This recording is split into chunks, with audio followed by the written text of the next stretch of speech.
আমার ভাইরা, আল্লাহ রাব্বুল আলামিন আয়াতুল কুরসির মধ্যে নিজের ডিটেইলস পরিচয় দিচ্ছে। আল্লাহ তাআলা প্রথমেই বলছে আল্লাহু লা ইলাহা ইল্লাহু। আল্লাহ তাআলা বলছে আল্লাহ তিনি, যিনি ছাড়া কোনো ইলাহ নাই। আল্লাহ তিনি, যিনি ছাড়া কোনো ইলাহ নাই। আল্লাহ রাব্বুল আলামিন প্রথমেই বলছে আল্লাহু লা ইলাহা ইল্লা হুয়াল হাইয়ুল কাইয়্যুম।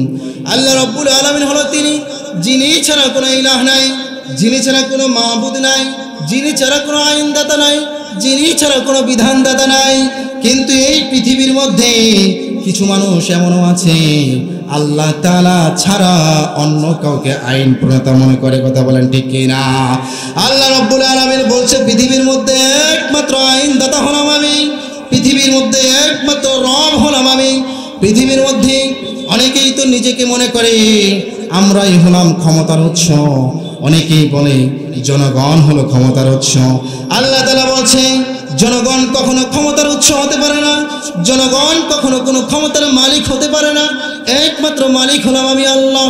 আল্লাহ বলছে আল্লাহু লা ইলাহা ইল্লাহু, একমাত্র রব হলাম আমি, আমি আল্লাহ ছাড়া কোনো ইলাহ নাই। আল্লাহ তাআলা জানিয়ে দিচ্ছে তোমরা যারা আমি আল্লাহ তাআলাকে ছাড়া অন্য কাউকে ইলাহ মানো, আল্লাহ তাআলা সুন্দর করে বলে দিচ্ছে ইন্নাল্লাযীনা তাদউনা মিন দুনিল্লাহি লা ইয়াখলুকু যুবাবান ওয়ালা বিজতামাউ লা।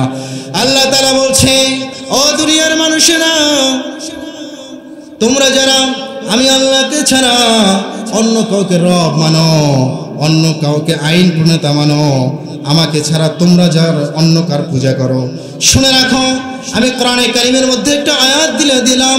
এই আয়াতের কথাটা তোমরা ভালো করে শ্রবণ করো। তোমরা যার পূজা করো এই রবগুলো, প্রত্যেকটা রব যদি একত্রিত হয়ে যায়, সবগুলো রব একত্রিত হয়ে একটা মাছি পর্যন্ত বানাইতে পারবে না। শুনে রাখো আমি আল্লাহ তাআলা তো শুধুমাত্র মাছি নয়, আমি আল্লাহ তো 7 আসমান বানিয়েছি, 7 জমিন বানিয়েছি, এবং এই জমিনের মধ্যে অসংখ্য মাখলুক আমি আল্লাহ তাআলা বানিয়েছি। আর তোমরা যেই সমস্ত প্রভুর পূজা করে থাকো এই সমস্ত প্রভুগুলার একটি মাত্র মাছিও বানাইতে পারবে না। এবং শুনে রাখো তোমরা যেই সমস্ত মূর্তিগুলার পূজা করে থাকো এই সমস্ত মূর্তিগুলোর সামনে, তোমাদের এই প্রভুগুলোর সামনে তোমরা বিভিন্ন রকমের খাবার দিয়ে থাকো, বিভিন্ন ধরনের প্রসাদ সেখানে দিয়ে থাকো।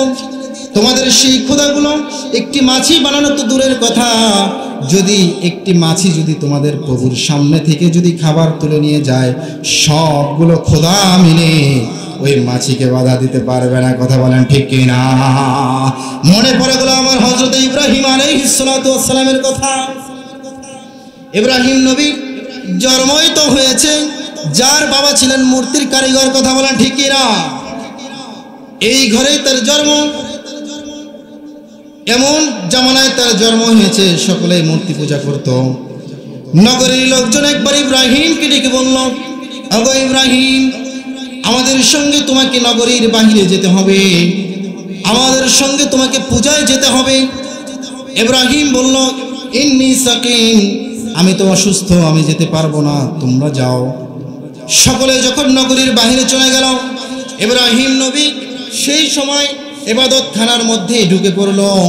ইবাদতখানার মধ্যে ঢোকার পরে দেখছেন ইবাদতখানার মধ্যে অসংখ্য মূর্তি রয়েছে, ছোট বড় অসংখ্য মূর্তি, 2 হাত 5 হাত 10 হাতের অসংখ্য মূর্তি দেখা যায়। ইব্রাহিম নবী আরো খেয়াল করে দেখলেন মূর্তিগুলোর সামনে বিভিন্ন আইটেমের খাবার আছে।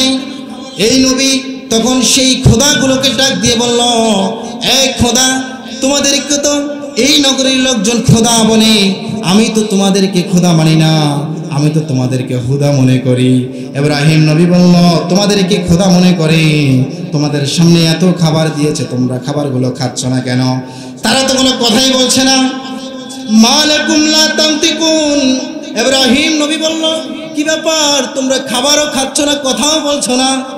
ইব্রাহিম নবী তখন একটা কুঠুরি নিয়ে সবগুলোকে একটু একটু করে ভাঙতে ভাঙতে বড় মূর্তিটার কাঁধের মধ্যে কুঠুরিটা ঝুলিয়ে দিয়ে আসলো।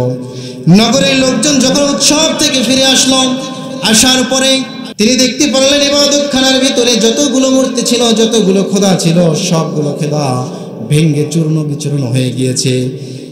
সকলের সিদ্ধান্ত নিল, এমন কাজ তো আর কেউ করতে পারে না, এমন কাজ তো ইব্রাহিম এলাকায় ছিল, সেই করবে, চলো আমরা সকলে মিলে তাকে ধরি। ইব্রাহিম নবীকে নিয়ে আসলো, নবীকে ডেকে বলছে, এই ইব্রাহিম, আমাদের ইবাদতখানার মধ্যে ঢুকে আমাদের খোদাগুলোকে কেন ভেঙেছো, বা কে ভেঙেছে বলো।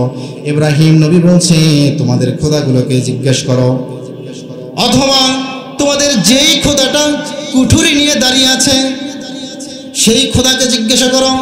তখন লোকজন বলছে, ইব্রাহিম, তুমি তো ভালো করেই জানো এই খোদাগুলো কথা বলতে পারে না, এই খোদাগুলো কিভাবে জবাব দেবে। তখন ইব্রাহিম বলছে, ওরা যে কথা বলতে পারে না এটা তোমরাও ভালো করে জানো, আমিও ভালো করে জানি।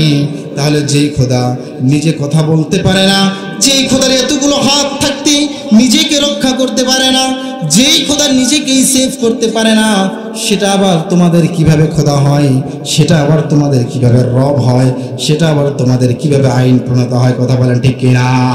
এই জন্য আমি বলছি ভাই, একমাত্র আইন প্রণেতা, একমাত্র খোদা যিনি, তিনি কে? এই পৃথিবীর মধ্যে আইন চলবে কার? এই যে আল্লাহু লা ইলাহা ইল্লাহু, উলামায়ে কেরাম এই শব্দের তাফসীর দুই ভাবে করেছে।